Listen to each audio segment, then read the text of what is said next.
नमस्कार, मैं आचार्य धनंजय कुमार तिवारी अपने वसु संस्था की ओर से आप सभी सनातनी बंधु को बताना चाहूंगा कि आज मैं इन विषयों पर यह वीडियो बनाना चाह रहा हूँ कि वसु संस्था है क्या।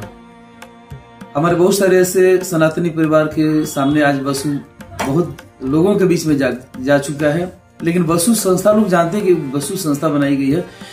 तो इस विषय में मैं बताना चाहूंगा कि वसु एक छोटा सा नाम है, उसका पूरा नाम है वैदिक आध्यात्मिक और संस्कृति उत्थान। वैदिक आध्यात्मिक संस्कृति उत्थान नामक यह संस्था है जिसके छोटे नाम है वसु। वसुर आसानी से बोला जा सकता है, इसका अर्थ है प्रकाश। और वसु एक देवता है, 8 प्रकार के जो देवता हैं उसमें वसु देवता के नाम से भी इस संस्था का नामकरण किया गया है। वर्ष 2019 में नामकरण किया गया। वसु संस्था का उद्देश्य है कि आज नई पीढ़ी और बदलते इस जमाने में भागदौड़ की इस जिंदगी में जो हमारे सनातनी परिवार है अपनी संस्कृति से जुड़े कैसे रहे। मुख्य उद्देश्य यही है कि अपने संस्कृतियों से हम काफी दूर होते चले जा रहे हैं। जो अपने बुजुर्गों के पास बैठते थे जो बच्चे, अब हम जैसे अपने दादा दादी नाना नानी से जो कथा कहानी के माध्यम से राजा हरिश्चंद्र की कहानी के बारे में सुने, श्रवण कुमार की कहानियों को सुने, हितोपदेश, पंचतंत्र इत्यादि कहानियों के माध्यम से जो चारित्रिक निर्माण होता था पहले संयुक्त परिवार में, आज वह संयुक्त परिवार एकल परिवार में हो गया, अर्थात न्यूक्लियर फैमिली हम होते चले गए, माता पिता और बच्चे।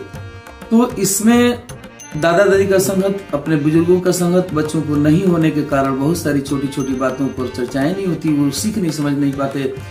इन्हीं बातों को ध्यान में रखते हुए हम अपने इस संस्था में अनेकों कार्यक्रम करते हैं। उसमें सबसे पहला है सनातन संस्कृति नामक पत्रिका निकालना। उस सनातन संस्कृति नामक जो पत्रिका के माध्यम से हम जन जन तक पहुंचाना चाहते हैं छोटी छोटी इन बातों को। जैसे हमारे सनातन परिवार में पंचगव्य बनाए जाते हैं, उसमें क्या क्या डलता है, पंचामृत में क्या डलता है, 16 प्रकार के संस्कार होते हैं, कौन कौन से होते हैं, उनके क्या महत्व है, कब किस तिथि को क्या क्या करना चाहिए, गर्भाधान से लेकर अंत्येष्टि तक कौन कौन से संस्कार हैं, उनके विषयों पर एक एक करके हम लोग उस विषय पर उस पत्रिका में डालते हैं। ऐसी जानकारियां जो बहुत ही सामान्य है और जनमानस तक नहीं पहुंच पा रहा है, जो कि पहले चर्चाओं से लोग सब सीखते थे। तो उन विषयों के ध्यान में रखते हुए हम पत्रिका निकालते हैं और हमारे पास उपलब्ध है। आगामी पत्रिका निकालने जा रहे हैं, तो एक पत्रिका के माध्यम से हम जन जन तक अपनी संस्कृति को बचाए रखने में सामर्थ्य हो और आप सबका सहयोग हो। इसलिए मैं आपसे निवेदन करूंगा कि इस वसु संस्था के आप सभी साथ जुड़े और अपना भी विचार सहयोग हमें प्रदान करें। ये एक ऐसा मंच है जो सनातन संस्कृति को आगे बढ़ाने में निरंतर प्रयासरत रहेगा और आपका सहयोग बना रहेगा। तो अगला कार्यक्रम हमारा जो मुख्य उद्देश्य है कि अब आने वाले समय में बहुत परिवर्तन हम देखते चले आ रहे हैं। जैसे संस्कृत और संस्कृति के रक्षा के हेतु अपने मंदिरों के माध्यम से संस्कृत विषय पर जागरूक करने के उद्देश्य लेकर आसपास के सभी लोगों को उस पंडित जी के माध्यम से या गुरुकुल के माध्यम से बचाए रखना, हर क्षेत्र में इसको प्रारंभ करना। इसके अलावा एक और कार्यक्रम हम अपना बताना चाहूंगा मैं कि वसु संस्था का उद्देश्य है, जो बड़ा उद्देश्य है कि एक वृद्धाश्रम आगे चल के खुला जाए।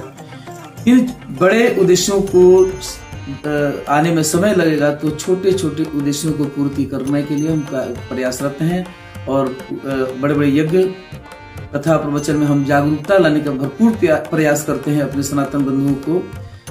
तो इसलिए पेड़ पौधे के संरक्षण और उनका विस्तार करने पर हम यह वसु संस्था कार्य करती है और जल संरक्षण के विषय पर कार्य करती है। और वेस्टेज, जो बहुत सारे फल सब्जी के जो वेस्टेज है उनसे चीजें कैसे बनाई जाती है, हमारे संस्था में ऐसे लोग हैं, इन विषयों पर जानकारी आपको देते हैं। तो जैसे ही सभी लोग सदस्य जुड़े और अपने अपने विषय जिनको जो भी नॉलेज है इस मंच के वसु नामक मंच के आधार पर अपने पूरे सनातन संस्कृति को जोड़ें और ज्यादा ज्यादा लोगों को यह जागरूक लाने में हम जो प्रयासरत रहेंगे और एक न एक दिन सफल रहेंगे। इसलिए आप सभी को पुनः मैं निवेदन करना चाहूंगा कि वसु संस्था के साथ जुड़ें।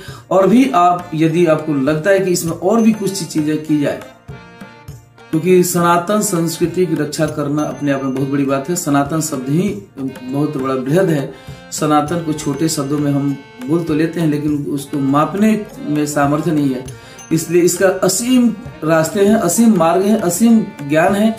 हम एक छोटा सा बिंदु मात्र समझकर अपने जितने प्रयास हो सकते हैं निरंतर कर रहे हैं। और मैं चाहूंगा कि आप सभी भी जो सनातन से प्रेम करने वाले सनातनी बंधु हैं, अपना भी विचार दें कि और इसमें क्या बेहतर हो सकता है। इन्हीं बातों को ध्यान में रखते हुए मैं आप आचार्य धनंजय कुमार तिवारी आप सभी को नमस्कार करते और स्वागत करते हुए मैं चाहूंगा कि हमारी संस्था के साथ अवश्य जुड़ें। सभी को जय श्री राम।